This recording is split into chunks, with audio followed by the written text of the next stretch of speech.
Hello friends, कैसे हैं आप लोग। स्वागत है आपका मेरे इस यूट्यूब चैनल सीए विकास शर्मा पर। फ्रेंड्स, आपको पता होगा मेरे इस चैनल पर इनकम टैक्स एंड जीएसटी से रिलेटेड कुछ अपडेट्स आते हैं, बट काफी समय से इस चैनल पर कोई अपडेट नहीं आ रहे थे। बट आज से फिर से आपको इस पर रेगुलरली अपडेट्स मिलने शुरू हो जाएंगे। तो आज की इस वीडियो में मैं आपके लिए एक अपडेट लेके आया हूं, जो कि मैं बात करूंगा इनकम टैक्स के एक ऐसे सेक्शन की जो कि एप्लीकेबल होने वाला है 1 जुलाई 2021 से। जी हां दोस्तों, मैं बात कर रहा हूं इनकम टैक्स के टीडीएस के सेक्शन की, section 194Q, which is applicable from 1 जुलाई 2021। इस सेक्शन के आने के बाद बहुत सारी चीजें हैं जो आपको समझनी पड़ेंगी, जिनका प्रैक्टिकल एस्पेक्ट आपको समझना पड़ेगा, ताकि आप इन सेक्शंस को इंप्लीमेंट कर पाएं और इनकी प्रैक्टिकल इंप्लीकेशंस भी अकॉर्डिंगली हैंडल कर पाए। तो आज के इस वीडियो में मैं आपको सेक्शन 194Q के बारे में पूरी डिटेल बताऊंगा। साथ के साथ मैं एनालिसिस करवाऊंगा एक टीसीएस के सेक्शन की, जो कि गवर्नमेंट ने लास्ट ईयर 1 अक्टूबर 2020 से एप्लीकेबल किया था। जी हां, मैं बात कर रहा हूं सेक्शन 206C1H के बारे में।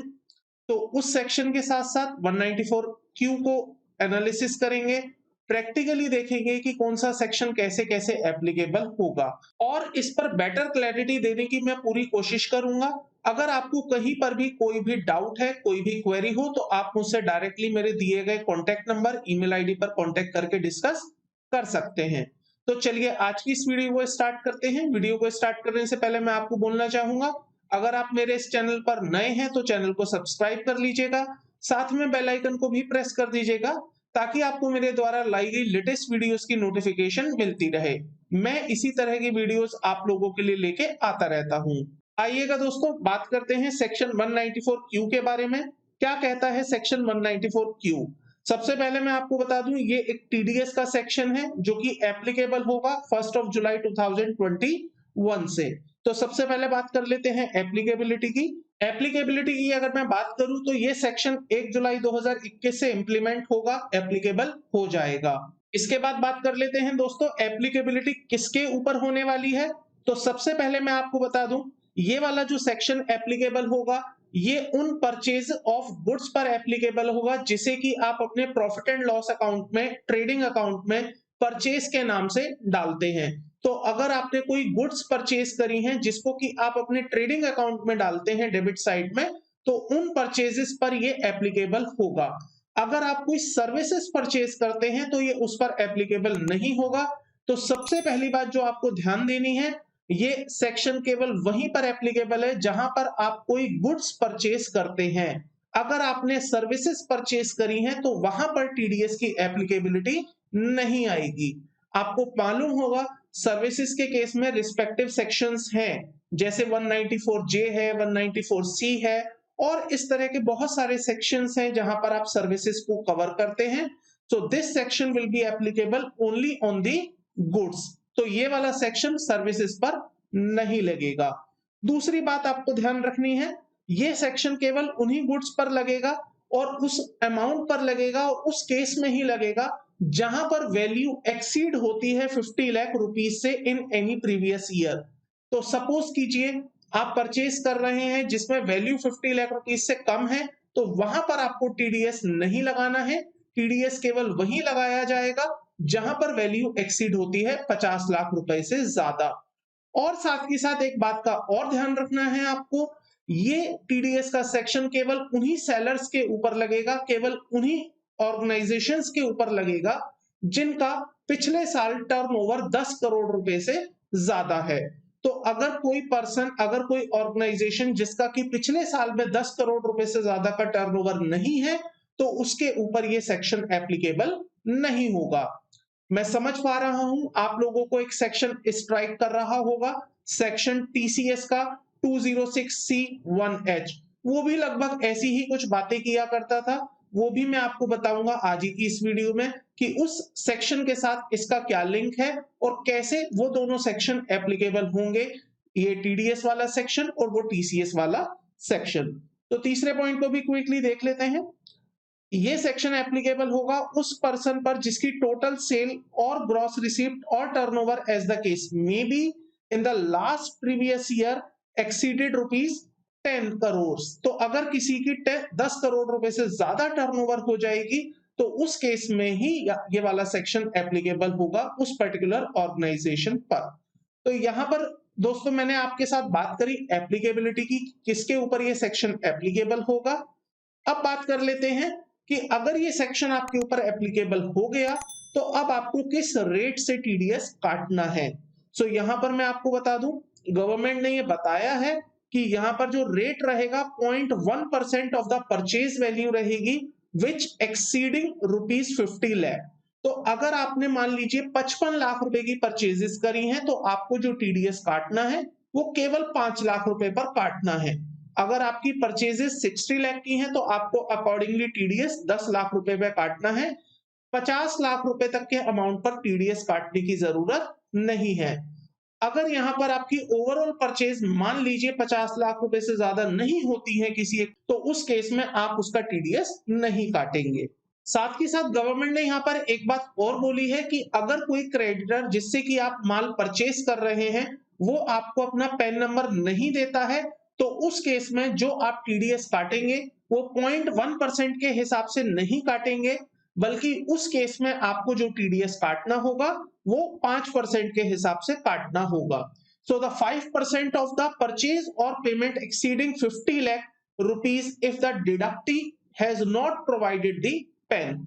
तो बड़ा ही क्लियर सा यहाँ पर सरकार ने बता दिया है कि अगर क्रेडिटर आपको अपना पेन नंबर नहीं देता है, डिडक्टी अपना पेन नंबर नहीं देगा, तो उस केस में आप 5% का टीडीएस काटेंगे। 0.1% का टीडीएस वहां पर एप्लीकेबल नहीं होगा। नेक्स्ट बात कर लेते हैं दोस्तों, कब टीडीएस काटना है। तो जैसा कि बाकी सेक्शंस में भी लिखा हुआ है, अक्सर यही लिखा होता है बाकी सेक्शन में, at the time of credit और payment whichever is earlier, the same thing is incorporated here in this section also. TDS shall be deducted at the time of payment or credit whichever is earlier। तो जो भी event पहले हो जाएगा उस समय पर आप TDS काटेंगे। At the time of payment या credit whichever is earlier means कि जब आप उस इनवॉइस को बुक करेंगे या जब आप उसकी एडवांस पेमेंट करेंगे, जो भी इवेंट पहले हो जाएगा उस इवेंट पर आप उसका TDS काटेंगे। क्लियर है यहां तक। नेक्स्ट बात कर लेते हैं दोस्तों, non applicability of this section. ये सेक्शन किन लोगों पर एप्लीकेबल नहीं होगा, मतलब कौन कौन से ऐसे लोग हैं जो टीडीएस नहीं काटेंगे। तो यहां पर सबसे पहले बताया गया है tax is deductible under any of the provision of this act. तो अगर कोई ऐसी ट्रांजैक्शन है जिस पर कि आपने ऑलरेडी किसी और सेक्शन में एप्लीकेबिलिटी लगा दी है, चाहे उसमें टीडीएस काटा है या नहीं काटा वो आपके लिए मैटर नहीं करता, लेकिन अगर पर्टिकुलर कोई ट्रांजैक्शन किसी और सेक्शन में कवर हो जाती है टीडीएस के या टीसीएस के, तो उस केस में आप उसका टीडीएस नहीं काटेंगे। उस वाली इवेंट पर, उस वाली ट्रांजैक्शन पर आपको सेक्शन 194 क्यू में टीडीएस नहीं काटना है। सो सिंपली गवर्नमेंट सेज कि अगर कोई ट्रांजैक्शन किसी और सेक्शन में ऑलरेडी कवर्ड है, भले ही वहां टीडीएस नहीं कटा है, तब भी उस केस में आप 194 क्यू में उसका टीडीएस नहीं काटेंगे। नेक्स्ट यहां पर सरकार ने बताया अगर कोई ट्रांजैक्शन ऐसी है जिस पर टीसीएस कलेक्ट करना है एज पर सेक्शन 206C, तो वहां पर भी आप टीडीएस नहीं काटेंगे। यहां पर ध्यान रखने वाली बात यह है दोस्तों, सरकार ने ये बोला है other than a transaction covered under section 206C1H। ये बहुत इंपॉर्टेंट एस्पेक्ट है जो मुझे आपको बताना है और प्रैक्टिकली एनालिसिस करके भी मुझे समझाना है। अगर कोई ट्रांजैक्शन 2061C1H में कवर है तो उसके अलावा बाकी सारी ट्रांजैक्शन जहां जहां टीसीएस लग रहा है वहां वहां आपको फिर टीडीएस का सेक्शन 194Q अप्लाई नहीं करना है। तो मैं फिर से यहां पर बता दूं, अगर कोई सेक्शन है जिस पर की टीसीएस का सेक्शन 206C लग गया है other than the section 206C1H, तो वहां आपको टीडीएस नहीं काटना है। इसके अलावा अगर कहीं पर किसी ट्रांजैक्शन पर 206C1H लगा है तो वहां पर आपको टीडीएस अप्लाई करना है। ये मैं आपको अभी एग्जांपल के साथ भी दिखाऊंगा कि कैसे दोनों ही सेक्शन अगर इंप्लीमेंट हो जाते हैं किसी ट्रांजैक्शन में, तो वहां पर आपको एक्चुअली में कौन सा सेक्शन अप्लाई करना है वो मैं आपको बताऊंगा एग्जांपल के साथ। तो मैंने आपको नॉन एप्लीकेबिलिटी में बताया। तीसरा एक और पॉइंट देख लीजिए, नॉन एप्लीकेबिलिटी किसके ऊपर ये सेक्शन एप्लीकेबल नहीं होगा। So this section will not be applicable in case of a seller who is a non resident. तो अगर सेलर नॉन रेजिडेंट है, मतलब जो माल बेच रहा है वो नॉन रेजिडेंट है, तो उसके ऊपर भी ये सेक्शन अप्लाई नहीं होगा। सो लेट अस से आप इंडिया में हैं, आपने इंडिया में परचेज की, आपने इंडिया में जो परचेज करी वो आपने यूएसए से परचेज करी, तो जो यूएसए में सेलर बैठा है उसके ऊपर ये सेक्शन अप्लाई नहीं होगा, वो आपका टीडीएस नहीं काटेगा। अगर आप इंडिया में हैं और आप यहां से यूएस से माल बेच रहे हैं, तो उस केस में आपको टीडीएस काटना पड़ेगा, because you are the seller and you are a resident person. तो अगर सेलर नॉन रेजिडेंट है तो वो टीडीएस नहीं काटेगा, अगर सेलर रेजिडेंट हुआ तो वो टीडीएस काटेगा। तो ये तीन एक्सेप्शंस हैं जिनके ऊपर ये सेक्शन एप्लीकेबल नहीं होगा टीडीएस का। ये आई होप आपको क्लियर हो गया होगा। अब बात कर लेते हैं थ्रेशोल्ड लिमिट, कितने अमाउंट तक आपको टीडीएस नहीं काटना है। तो एज आई सेड अर्लियर, जो ट्रांजैक्शन 50 लाख रुपए तक की होंगी वहां पर आपको टीडीएस नहीं काटना है। जब वो ट्रांजैक्शन 50 लाख रुपए से ज्यादा हो जाएंगी, तो जितना भी अमाउंट 50 लाख रुपए से ज्यादा का होगा उतने अमाउंट पर आपको टीडीएस काटना होगा। मैंने आपको बताया था 60 लाख के केस में आप टीडीएस काटेंगे 10 लाख पर, 55 लाख के केस में आप टीडीएस काटेंगे 5 लाख पर। और एक बात यहाँ पर अक्सर प्रैक्टिकली चैलेंज आता है, काफी लोग मुझसे पूछते हैं कि सर यहाँ पर ये जो 50 लाख की लिमिट है ये हमें कब से कब तक देखनी है, ये 50 लाख की लिमिट क्या हमें 1 अप्रैल 2021 से देखनी है या 1 जुलाई 2021 से देखनी है। तो मैं आपको यहाँ पर क्लियर कर दूं कि ये जो 50 लाख रुपए पूरे साल की लिमिट है ये आपको पूरे साल की देखनी है। इसका मतलब 1 अप्रैल 2021 से लेकर 31 मार्च 2022 तक में आपको देखनी है 50 लाख रुपए की लिमिट, ना कि 1 जुलाई से। तो इस बात को सरकार ने भी क्लैरिफाई किया हुआ है। देख लीजिए क्या लिखा है गवर्नमेंट ने, ₹50 lakh limit for the financial year even though the previous provision of section 194Q is applicable from this date and the limit of 50 lakh has to be calculated from 1st of April 2021। तो इस बात का आपको खास ध्यान देना है दोस्तों, जो 50 लाख रुपए की लिमिट आप चेक करेंगे वो 1 अप्रैल 2021 से चेक करेंगे, ना कि 1 जुलाई 2021 से। आई होप आपको यहां तक की बातें क्लियर हो गई होंगी। आइएगा अब बात कर लेते हैं, अगर आप ये टीडीएस नहीं काटते हैं या नहीं जमा कराते हैं तो क्या होगा। तो जैसा कि बाकी टीडीएस के सेक्शंस में लिखा हुआ है, अगर आपने किसी पर्टिकुलर ट्रांजैक्शन पर टीडीएस काटना था लेकिन आपने उसका टीडीएस नहीं काटा या जमा नहीं कराया, तो उस केस में आपका 30% of that expenditure shall be disallowed, और वो उस केस में जो 30% का हिस्सा होगा वो आपका डिसअलाउ करते हुए आपको अकॉर्डिंगली इनकम टैक्स असेस कर दिया जाएगा। हालांकि यहां पर एक बात और कही गई है, अगर आपने बाद में उसकी पेमेंट कर दी है, टीडीएस काट लिया है और बाद में आपने उसकी पेमेंट कर दी है, तो जो पहले आपका अमाउंट 30% हम डिसअलाउ कर रहे थे वो हम आपका उठाकर अलाउ भी कर देंगे। तो ये बिल्कुल वही बात है जो बाकी सेक्शंस पर भी एप्लीकेबल होती है, इसमें कोई नई बात एज सच इस सेक्शन में नहीं कही गई है। नेक्स्ट देख लेते हैं एग्जाम्पल के साथ। अब आपको मैं क्लियर कर दूं कि कैसे कैसे ये सेक्शन एप्लीकेबल होगा। आपके अक्सर यहाँ पर क्वेरीज आती हैं कि इस अमाउंट पर कितना टीडीएस होगा, इस वाले केस में कैसे टीडीएस होगा। सो मैंने कोशिश करी है कि मैं आपकी हर परम्यूटेशन एंड कॉम्बिनेशन को इस एग्जाम्पल में कवर कर लूं, और मैंने कोशिश करी है कि सारे केसेस इस एग्जाम्पल में कवर करके मैं आपको समझा पाऊं जहां जहां आपकी प्रैक्टिकल इश्यूज आ सकते हैं। तो देखिए यहां पर केस नंबर 1 ले लेते हैं। टर्नओवर या पेमेंट 30 जून 2021 तक 60 लाख रुपए है, टर्नओवर 30 जून 2021 के बाद है 0, तो यहाँ पर कोई टीडीएस नहीं लगेगा बिकॉज ये सेक्शन 1 जुलाई 2021 से एप्लीकेबल होगा। और यहाँ पर जो 60 लाख रुपए की टर्नओवर है वो 30 जून 2021 तक हो गई है। इसके बाद बात कर लेते हैं next case, case number 2। Turnover 30 जून तक 60 लाख है, 30 जून के बाद 20 लाख है, तो यहाँ पर जो टीडीएस एप्लीकेबल होगा वो 20 लाख रुपए पर हो जाएगा।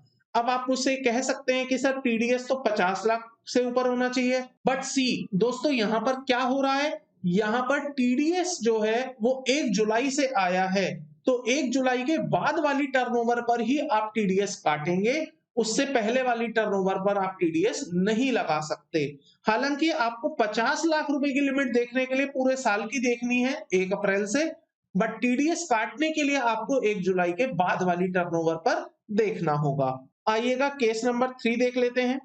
30 जून 2021 तक टर्नओवर है 40 लाख, 30 जून के बाद की टर्नओवर है 30 लाख, तो यहाँ पर टीडीएस कितने पर लग जाएगा, 30 लाख में से 10 लाख माइनस कर दो। कैसे माइनस होंगे, देखिए टोटल यहाँ पर 70 है, 70 में से 50 आप हटा दीजिए, तो जो बचा 20 लाख इस पर आप टीडीएस लगाएंगे, तो यहाँ पर है TDS applicable on 20 lakh.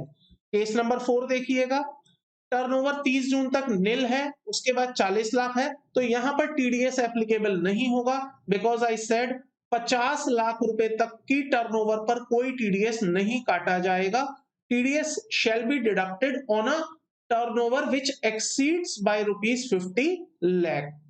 Case number 5 देख लीजिए, टर्नओवर है 30 जून तक का नील, उसके बाद टर्नओवर है 70 लाख, तो यहाँ पर टीडीएस कितने पर एप्लीकेबल हो जाएगा, 20 लाख पर। आई होप आपको एग्जांपल्स क्लियर हो गए होंगे।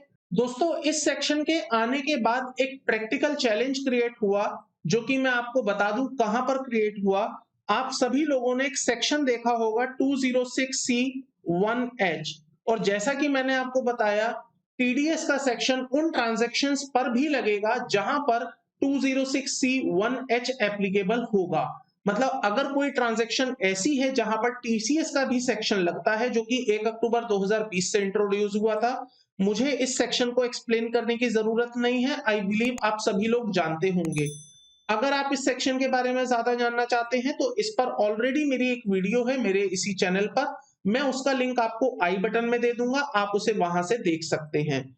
तो अगर कोई ट्रांजैक्शन ऐसी है जिस पर सेक्शन 206C1H एप्लीकेबल हो गया, वहां पर भी टीडीएस का सेक्शन एप्लीकेबल हो जाएगा। लेकिन मैं आपको यहां पर बता दूं, अगर ऐसी कोई ट्रांजैक्शन जिस पर दोनों ही सेक्शन एप्लीकेबल हो जाएंगे, जहां पर 206C1H और 194Q एप्लीकेबल होगा, तो वहां पर जो प्रिवेलिंग सेक्शन रहेगा वो 194Q रहेगा। जी हां दोस्तों, वहां पर जो प्रिवेलिंग सेक्शन होगा वो 194Q होगा। इसका मतलब आप वहां पर टीडीएस काटेंगे, आप वहां पर टीसीएस कलेक्ट नहीं करेंगे।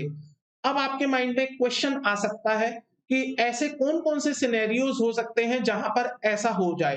तो देखिए आपको मैं क्विकली बता दूं, सेक्शन 206C1H क्या कहता था, अगर आपका पिछले साल का टर्नओवर 10 करोड़ से ज्यादा है और आपने इस बार सेल करी है 50 लाख रुपए से ज्यादा की, तो जब आप उससे अमाउंट कलेक्ट करेंगे, बायर से अमाउंट कलेक्ट करेंगे, तो आप 0.1% का टीसीएस भी कलेक्ट कर लेंगे।